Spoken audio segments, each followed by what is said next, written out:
আসসালামু আলাইকুম রাহমাতুল্লাহি ওয়া বারাকাতুহু। সম্মানিত শিক্ষার্থীগণ, আশা করছি সকলে ভালো আছেন। আলহামদুলিল্লাহ। সম্মানিত শিক্ষার্থীগণ,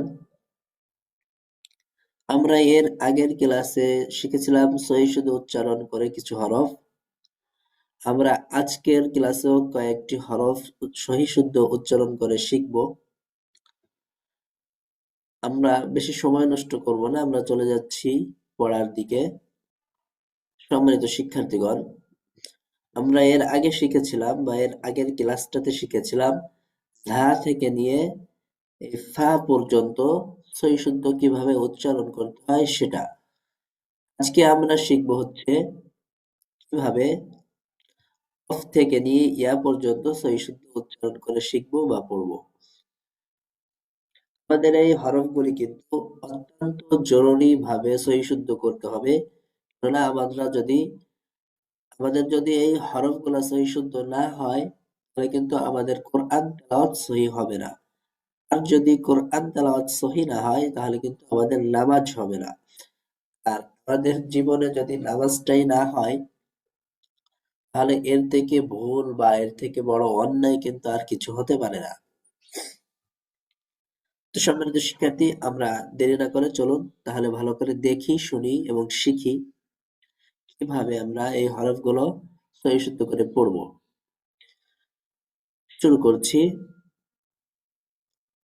أعوذ بالله من الشيطان الرجيم. بسم الله الرحمن الرحيم. قاف কফ হরফটিতে আমরা কি শিখেছিলাম? কত নম্বর মাখরাজ? ৪ নম্বর মাখরাজ। ৪ নম্বর মাখরাজে আমরা শিখেছিলাম জিহ্বার গোড়া তার বরাবর উপরে তালুর সঙ্গে লাগিয়ে কফ উচ্চারিত হয়। একটু বাড়ি খেতে হবে, মনে রাখতে হবে। অ, এরকম একটা বাড়ি খেতে হবে। কফ,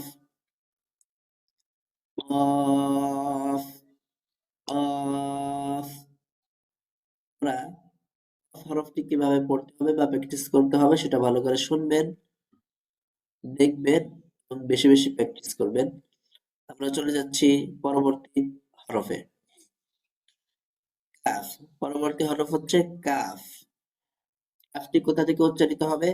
জিহ্বার গোড়া থেকে একটু আগে বাড়িয়ে, অর্থাৎ হালকা একটু বাহিরের দিকে বা সামনের দিকে। হালকা, জিহ্বার গোড়া থেকে হালকা একটু, অনেক বেশি হলে কিন্তু আবার মাঝখানে চলে আসবে। জিহ্বার মধ্যখান থেকে কিন্তু কাফ উচ্চারিত হয় না। আবার কাফ উচ্চারিত হবে কোথা থেকে? জিহ্বার গোড়া থেকে হালকা একটু আগে বাড়িয়ে। তো সেখান থেকে যদি উচ্চারিত করি তাহলে কি হবে? Cafe, cafe, cafe. আশা করছি সকলে বুঝতে পেরেছেন। আমরা চলে যাচ্ছি পরবর্তী হরফে। পরবর্তী হরফ কি আছে? লাম। লাম কোথা থেকে কিভাবে উচ্চারিত হবে আমরা শিখেছিলাম ৮ নম্বর মাখরাজে। জিহ্বার আগার কিনারা সামনের উপরের দাঁতের মাড়ির সঙ্গে লাগাইয়া। জিহ্বার আগার কিনারাটা লাগবে সামনে উপরের যে দাঁতগুলো আছে সেই দাঁতগুলোর মাড়ির সাথে লাগবে। তো আমরা একটু উচ্চারণ যদি করে দেখি, লাম, লাম, লাম। আশা করছি সহজ হরফ, এটা বুঝতে পেরেছেন সকলেই। চলে যাচ্ছি পরবর্তী হরফ। পরবর্তী হরফ কি আছে? মিম, মিম। তো মিম কোথা থেকে উচ্চারিত হবে?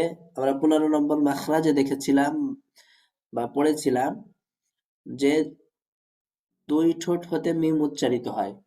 কিন্তু আমি আপনাদের আরো সহজ করে ভেঙে বলে দিয়েছিলাম মিম ২ ঠোঁটের কোথা থেকে উচ্চারিত হবে। মিম ২ ঠোঁটের শুকনা অংশ থেকে উচ্চারিত হবে, অর্থাৎ স্বাভাবিক থাকলে হচ্ছে কি, যেভাবে থাকে দেখবেন ঠোঁটের কিছু অংশ শুকনা থাকে, পুরোপুরি কিন্তু স্বাভাবিক থাকলে ভেজা থাকে না। তো যে ২ ঠোঁটের যে শুকনা অংশটা আছে সেখান থেকে হচ্ছে কি মিম উচ্চারিত হবে।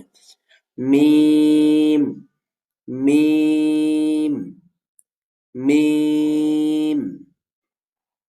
আচ্ছা, পরবর্তী হরফে চলে যাচ্ছি। পরবর্তী হরফ হচ্ছে নুন।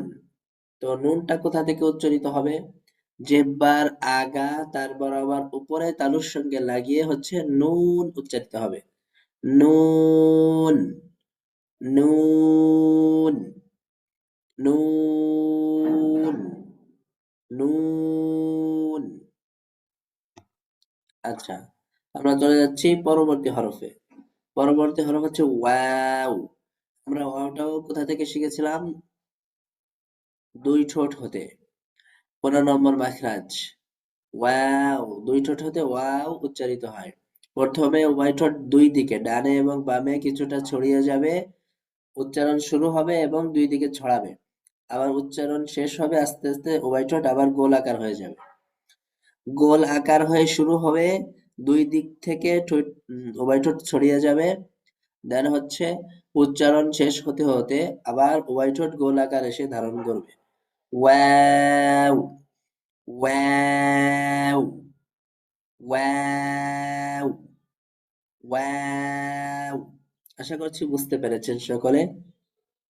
আমরা চলে যাচ্ছি পরবর্তী হরফে। পরবর্তী হরফ কি আছে? হা।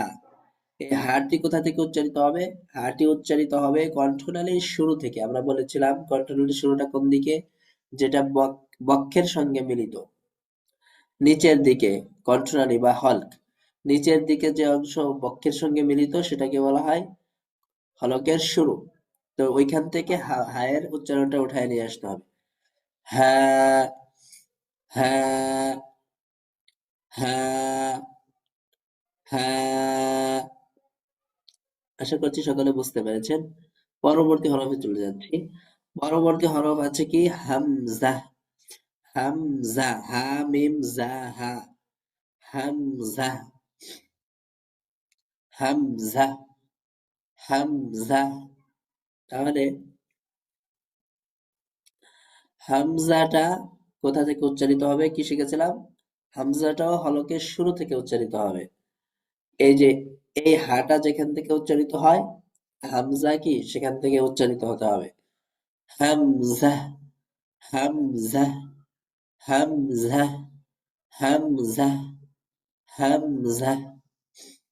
আশা করছি সকলে বুঝতে পেরেছেন। আমরা চলে যাচ্ছি পরবর্তী হরফে ইয়া। আমরা ইয়াটা কোথা থেকে শিখেছিলাম? এটা হচ্ছে 6 নম্বর মাখরাজ। জিহ্বার মধ্যখান তার বরাবর উপরের তালুর সঙ্গে লাগাইয়া ইয়া উচ্চারিত হয়।